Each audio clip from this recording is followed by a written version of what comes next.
guys. Welcome back.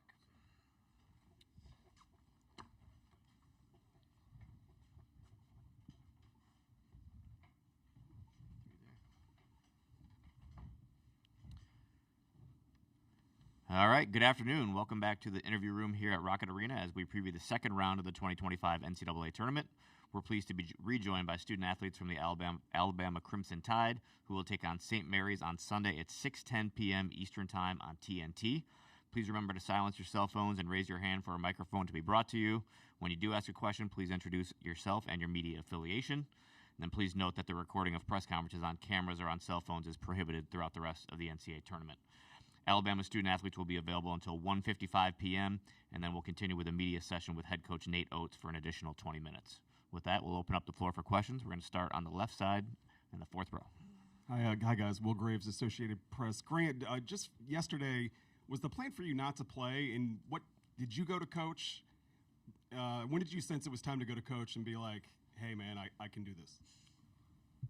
The plan the whole time was if I felt good, I'd go. And, I mean, I thought it kind of got to like a stretch at the end where I felt like I was feeling good enough and I thought the guys needed me a little bit. So I went, told coach, we kind of made eye contact, and I said I'm good. And then he just subbed me in. All right, we're going to whip it over the right side here on the end first, and then we'll go to the other side of the same row. Emily Smart, Tuscaloosa News. Grant, are you able to talk about your status for Sunday? I mean, I'm feeling pretty good. So, I mean, I'm sure it's going to be the same, like where I'm pretty much questionable and it's going to be day-to-day. But, I mean, I'm going to see how I feel, and it's going to be a game-time decision. But, I mean, I'm going to stick with my rehab plan, and it seems to be working. Other side of the row here. Hi, Ron Krojcik from the San Francisco Chronicle. I guess either Chris or Darian. I was hoping you could, how would you convey the impact Mark Sears has on this team, not just in scoring and passing, but leadership, poise, and as part of that, sort of the point guard matchup tomorrow against Marciulionis, who maybe doesn't get the national attention of Sears, but is obviously an accomplished player. Let's go Darian and then Chris on that one. Mark is a big part of our team, being the point guard on the floor. And off the floor, he tells what he sees on the court, and off the court when he's, like, on the bench with us and stuff like that. So just being able to have a leader like that in our senior squad, fifth-year squad, is good for us young guys. Chris? Mark is a big-time competitor, as you can see in the way he plays. So, he kind of sets the tone, like, competitive-wise. If he's on, he's a point guard. So, naturally, like, we follow. So, yeah. Back to the left side. Hunter Desai, Alabama Central. Just for any of you, what's been the emphasis on adjusting to St. Mary's pace? Let's go down the line. We'll start with Grant. Yeah, I mean, they obviously play a lot slower than us, so I feel like they're going to try to slow the game down. But, I mean, we saw it yesterday at the beginning of the game when they played Vandy, where Vandy pushed the pace early and they got off to a good start. So we're going to obviously try to play our game of basketball and push the pace on them. Chris? Yeah, like it's way more easier to play fast than when you're getting stops. So, the kids is focused on getting stops and, make sure we take care of the glass because they're a great offensive rebounding team. So the key is, getting stops and taking care of the glass, and it's easier to play faster when you're playing off stops. And then Darren. Pretty much what they said, getting stops and taking care of the glass. Obviously, the last team we played got one up on us on the glass. So just not thinking this team can come in and beat us on that. Back row, left side, guys. For all three of you guys, I mean, do you guys think y'all's defense gets overlooked because of the pace that you play at? And how would you sort of evaluate maybe how you guys are defensively, even maybe compared to last year? We'll start with you again, Grant. I mean, we definitely have our flaws defensively. I feel like the O boards, especially these last couple of games, have really killed us. But I mean, I think we do have a solid defense, and when we lock in, I feel like we're one of the best defensive teams in the country. But that's kind of been here and there. But I feel like now's really the time where we need to lock in fully and make every possession be the possession that's going to win the game, pretty much. Chris? Yeah, like Grant said, we definitely have our flaws. Like, we're not perfect, but we have all the capabilities. Like, we're long, we're athletic, we're fast, we're strong. Got a big cliff down there to anchor our defense. So, obviously you play fast, you get more possessions. So, there's more possessions for you to make flaws on defense. But, it's something we'll take care of in the near future. And then Darian. I definitely think our defense gets overlooked, with the pace we play at. And that's just one thing we got to show to y'all. Honestly, all the media talking about we don't have defense, stuff like that. Just something for us to prove wrong, honestly. All right, we're going to have two questions on the right side, guys. We'll start in the back. Justin Williams from The Athletic. Grant, obviously played a tough schedule in the SEC, but is there anybody comparable in terms of their slower pace and size that you guys have faced this season?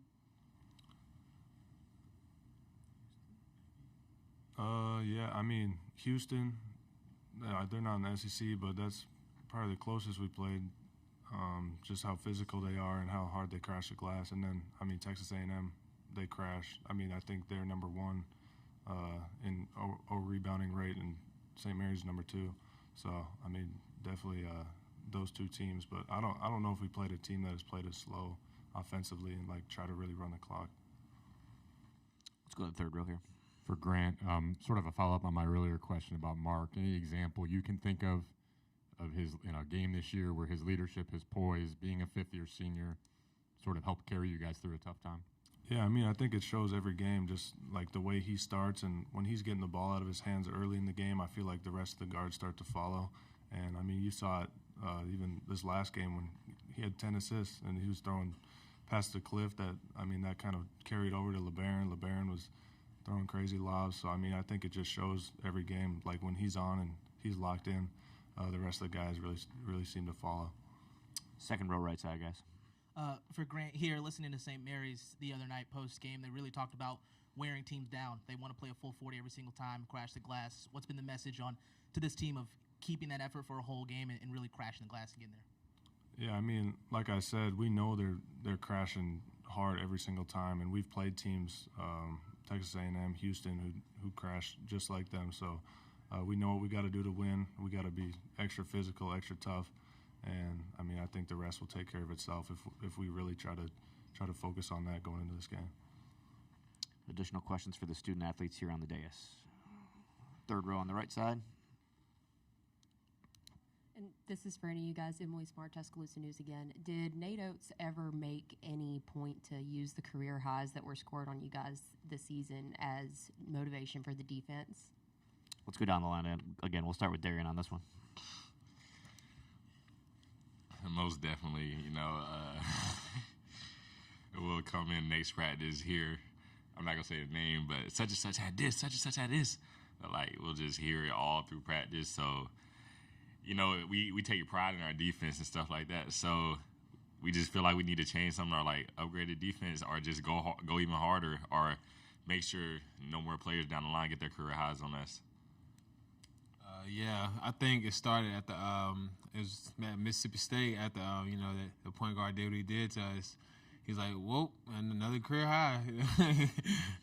But, yeah, it's been a theme all season. But, the big thing, we won the game, so you got to take it in perspective. And although you never want career highs, whether it's offensive rebounding, career highs, points, anything. But, yeah, it's been a voice all season. Yeah, I mean, kind of what they said, but I think that has something to do with how fast we play, and it kind of gives them a lot more possessions. And pretty much what they said. Anything else for these guys? Okay, back row left side, guys. Guys, how much of a emphasis this year was to sort of prove that last year was not just, a lot of teams, 4 teams make the Final Four every year, and every once in a while you get a one-off or a team that doesn't have a big pedigree make it. How much of it has been an emphasis to sort of prove that that this is sustainable, that what you guys did wasn't just a one-year thing? Let's go all three again. We'll just go from the left to the right. Derrion, my fault. Derrion. I would say he doesn't harp on it really much with this team. He wants to put it in the past, but obviously we want to get back to that even go farther than we did last year. Well, they did last year. As soon as the ring ceremony ended for last year's team, we kind of wanted to stop talking about it because it's a whole new roster. I think it's 4 or 5 players from last year's team. So this team hasn't been to the Final Four yet. This group hasn't. So, and we're trying to do more than Final Four with national championship. So, yeah, that's been the talk all season. Yeah, I mean, coming into the year, I kind of knew we were going to be, just as good, if not better. And, I feel like we've proven ourselves to be better than last year's team. So, I got a lot of confidence in us in this tournament, going in and making another deep run and hopefully winning it all. Any final questions for these guys before we let them get back to the locker room? All right. Thanks, fellas. Appreciate it. Appreciate it. Alabama's locker room is open until 1:55, so another 7 minutes or so. We'll be joined by Nate Oats at 1:55. He'll be available until 2:15.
All right, welcome back. We're pleased to be joined by Nate Oats, head coach of the Alabama Crimson Tide. Alabama will take on St. Mary's at 6:10 p.m. Eastern Time on Sunday evening with the broadcast on TNT. Coach Oats will be available until 2:15 p.m., and Alabama's locker room is still open till 2:15. Coach, you want to start us out with an opening statement about tomorrow's game? We'll then go ahead to questions from the media. Yeah, they're good. I mean, I've watched enough film.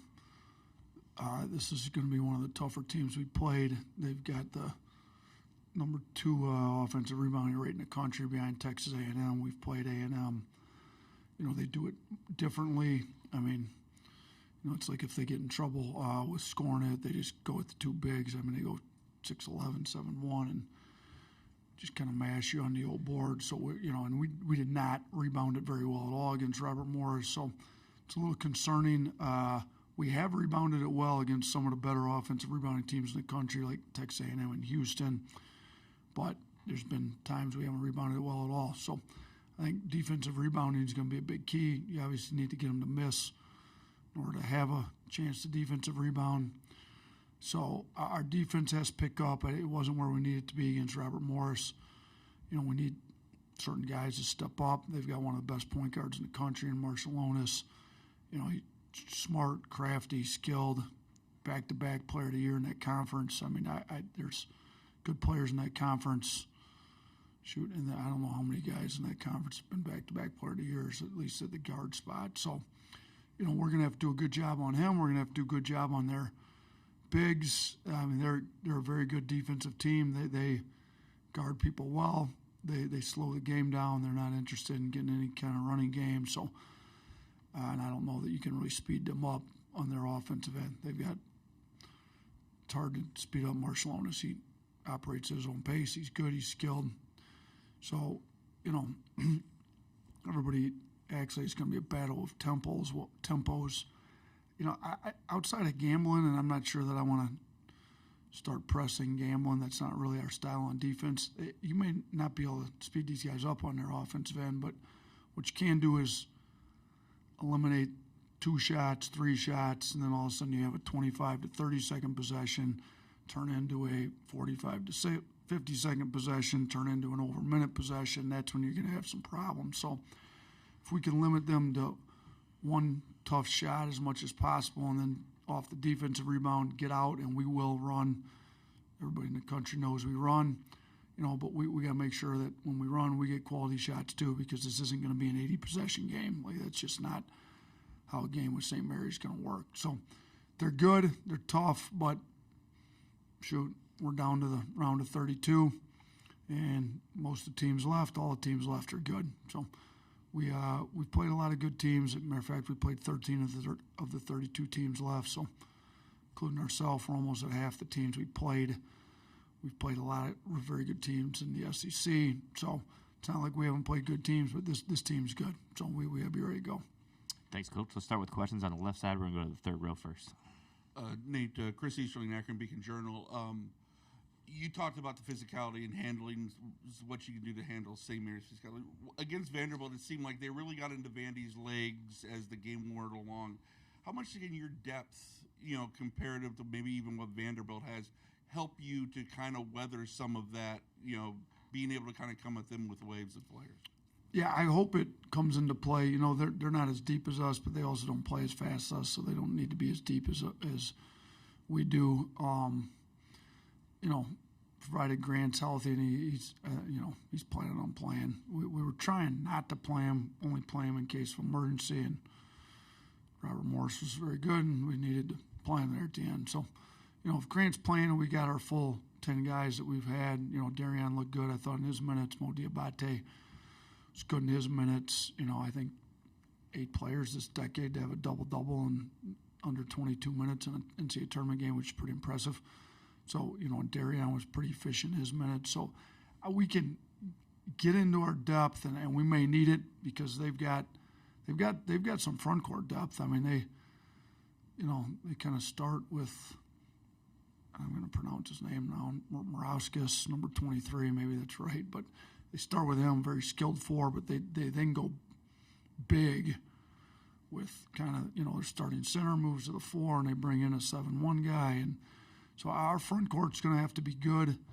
deep because we're going to have to stay fresh on those guys to be able to rebound with them. So, yeah, I hope our depth comes into play, but they're a team that's kind of played with this rotation all year, and it's like their eighth man, I think, played 3 minutes Friday. You know, they're comfortable playing 7 guys, and, you know, we're going to play all 10 of our guys. Now, how much each of them plays, I'm not sure right now, but we'll definitely use our depth. I just don't know to what extent yet.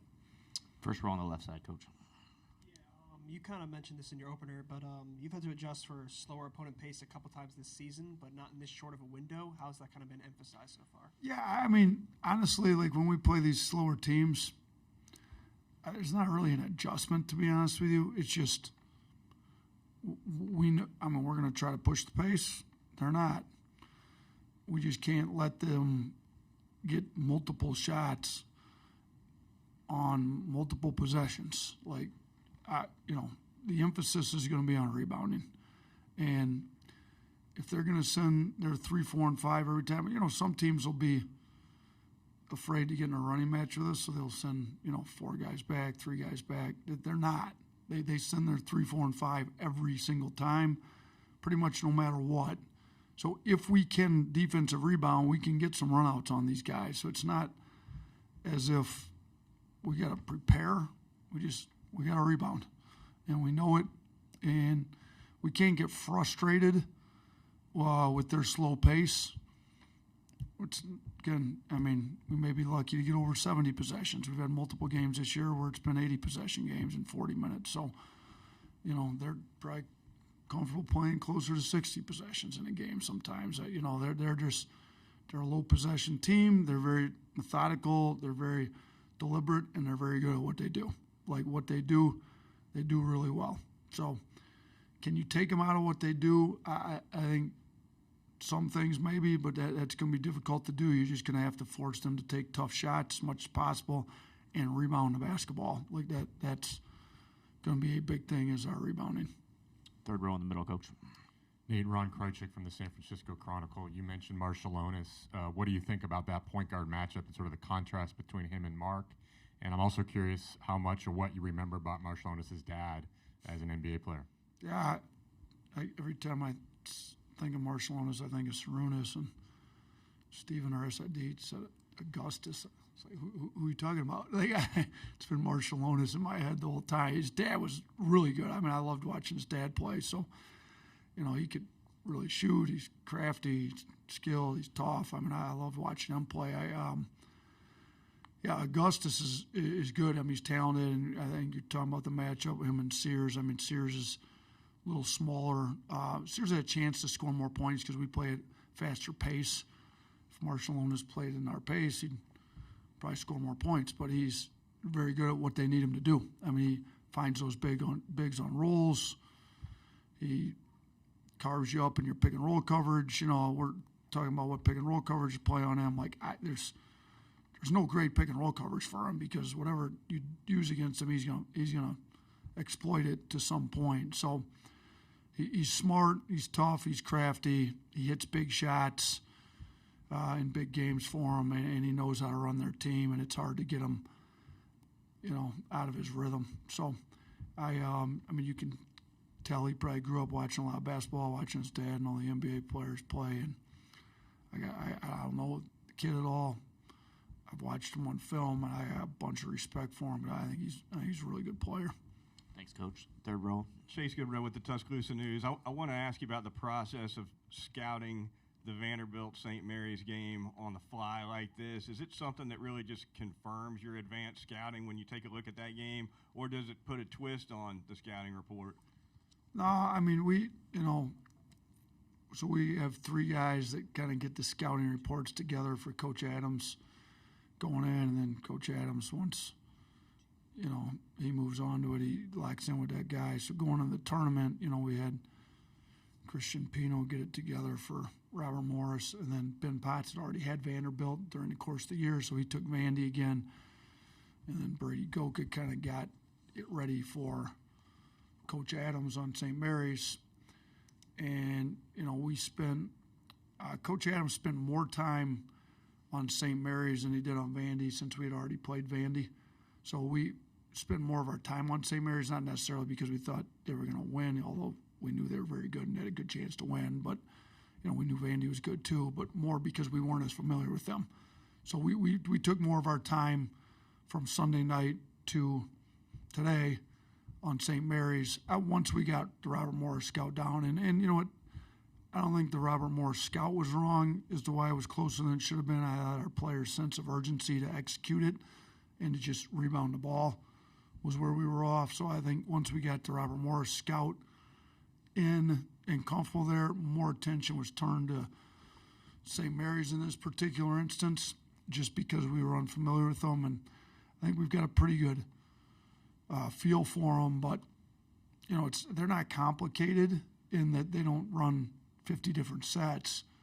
They're complicated in that they're extremely good and it's hard to take them out of what they do. So they're simplified but good at what they do, and it's going to take some toughness.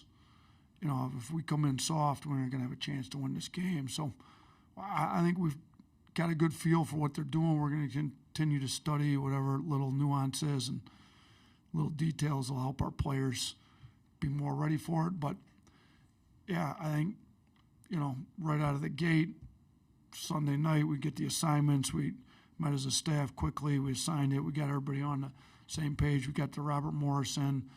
By Tuesday, I think Coach Adams had moved on to St. Mary's while still with the teams on Robert Morris. I think he's got a pretty good feel for what they're doing. And then on our offensive side, those guys do a good job too with Adam and Ryan.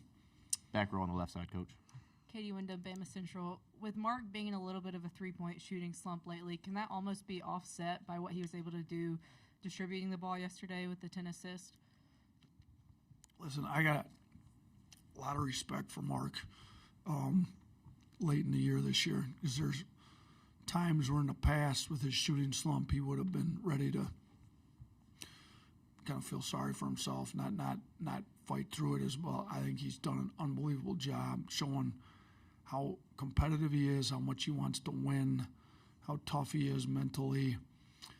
Because, yeah, he's not making shots at the level that he's used to, but he still got his, like you said, 10 assists, which he got the ball moving. He only scored 3 points in the first half, never quit playing hard, stayed super locked into the defensive end, kept leading the team, and he ends up getting, whatever it ended up being, 20 plus whatever points. So to have 20-10 game, and the 3 turnovers he had were 3 travels, one of which he actually traveled, one of which he got tripped and fell on the ground, and one of which he did not travel. So, he really should have had 10 assists and 1 turnover on his 20-10 game. I thought it was a pretty impressive night for him. We need him to keep doing the same thing because there's no guarantee, and we've tried to build this team with the expectation there's no guarantee that we shoot the ball at a high level.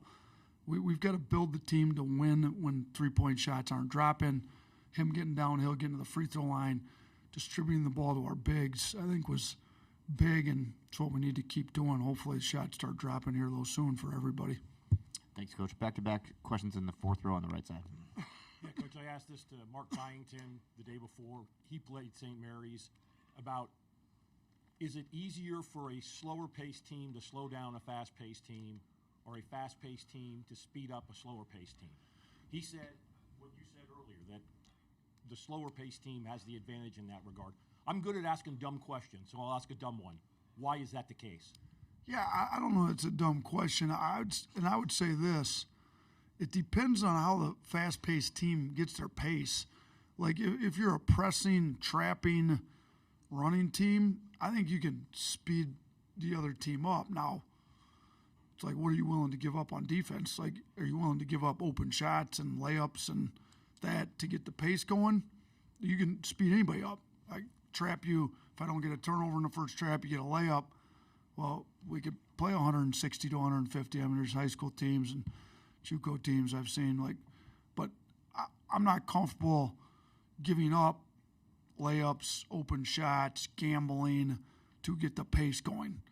We're going to try to be solid on defense and then run. And we play fast, not to just play fast for entertainment. I think it's the most efficient way to play fast because early in the clock you can get great shots, and we want to take those.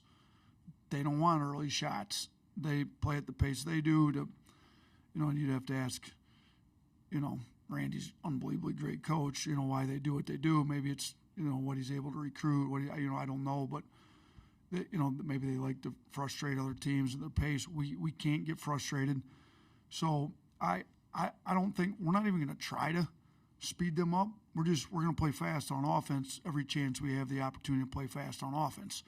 Like it doesn't, maybe occasionally you can speed them up on or try to speed them up with we're not really a pressing team with a press or a trap or whatever, but it's not really what we do. We've never done it. We still get the number one tempo in the country, and we haven't really tried to speed anybody up all year on the defensive end, if you will. It's just, can you get stops, get the first rebound, and get out, because they are sending three, and I do think we have better athletes. So if they're going to send all three and we can get out, we can definitely get numbers on them if we can rebound. Now, if they're mashing us up on the old boards and they're getting all their misses, it's hard to run on them. So that's why just defensive rebounding, our guys tough enough. Can we get the first rebound on their misses to get out? That's going to be the key to this game. Same row, Coach. Justin Williams from The Athletic. Coach, you've been someone that's had his name brought up in other coaching openings and things like that. I'm curious what you thought about how Will Wade handled his situation this week. Yeah, you know what? I've gotten to know Will. When I was at Buffalo, I played him when he was at VCU. We obviously competed in the SEC and played him in a championship my second year. He had really good teams. I'll say this. I actually thought he handled it well, and I actually brought it up to somebody the other day. The noise is out there. Leaks happen, whatever. It's out there that he's getting the job. You may as well just address it with your guys. And here's the thing. When I was at Buffalo, and I took the Alabama job, none of that stuff came up till after the season. I was super great because I wouldn't have wanted to. So it didn't come up. But if it's going to come up and you've already been offered a job and you've come to some type of agreement or it's out there and it's leaked, I think he's got a way of being honest with his guys. And I think his players, obviously, with the way they performed in the first game, and I don't want to speak for that program, but from what it looked like, they're playing hard for him. He's got them in the right frame of mind. I personally, on my end, dealing with my players, I'd just rather be honest with them all the time. So what's the point of lying, trying to cover stuff up? If it's out there, let's just be honest. I was afforded a better opportunity. You guys helped me get there. And in their case, for those that got eligibility left, he's helping them get a better opportunity. I mean, there's rev share, there's NIL, there's all this. Those guys, whether they stay there for the next coach, whoever it is, the more they win, the better their NIL is going to get. Everybody's going to want help them out a little more. If they hit the portal or whatever, they're doing better. I mean, the further you go in this tournament, the bigger your name gets, the better your NIL gets. So it's win-win on both cases. Let's everybody be honest with each other. Let's play hard. Just because I'm not coaching here next year has nothing to do with how hard or how much I'm preparing to help you guys win the game this year. It would be what I would think something he would have said. But I thought he handled it well. To be honest with everybody, there's no sense in lying about it. We all get better opportunities the more we win. We got a saying in our program, when the tide rises, all the boats rise. In their case, when they're winning, everybody's winning when they're winning. Get time for one more on the right side here in the second row. If we get a mic this way. Hey, Nate, Will Graves, Associated Press. What made Grant such a good fit for you guys? We like playing spread, a lot of space on the floor, 5 out or 4 out, 1 in with, driving lanes open. And he's 6'11", skilled, plays better on the perimeter, can attack the rim. Great athlete. I mean, when we do different competitions, not on the basketball floor, I think he's got the best time in a shuttle run in the history of the NBA Combine when he did it 2 years ago. So, with the pace we play at, with how open we leave the floor, he's 6'11". They can go back and forth between the 4 and 5. He can attack the rim. Offensively, it made a lot of sense. Defensively, when we want to put him at the 5 and kind of really stretch the floor out, he can guard other teams' 5s well. He rebounds it well. I mean, shoot, he had a clip a couple games ago. He grabbed a defensive rebound, pushed it up, 1-2 dribbles. Guard tried to take it, wraps around his back, behind the back, finds Youngblood in the left corner for a wide open transition three. Like, I don't know how many 6'11" guys in the country can do that, but him rebounding, pushing the pace, him playing on the perimeter on offense, him being able to, you know, we can be big on defense, play him at the 4 because he's skilled enough to play the 4 for us, allows us to, you know, have good defense, you know, and keep him at the 4 with some size, and we can play him at the 5 some too. So I think it's been a really good fit overall. He's had some injuries through both years that have kept him from maybe progressing as much as you would like to have seen, especially with his shot, maybe because he just hasn't been able to put as much time in outside of practice, trying to rest. Like even now, you know, he can't do that much, trying to make sure he's ready to go. But, you know, I hope he gets a chance playing the NBA. I think he's got a chance. I think he's that skill level at his size. He's going to have it. Maybe he has to climb up a different route. Maybe he's got to be a two-way and get there that way. But I think he's got a chance if he can stay healthy and really get his shot down. So I think he's been a great fit. You know, we're on an NBA offense. He's skilled big that NBA teams are looking for. We're looking for guys that make sense in an NBA offense, and he's that. Coach, thanks for your time. All right, thanks.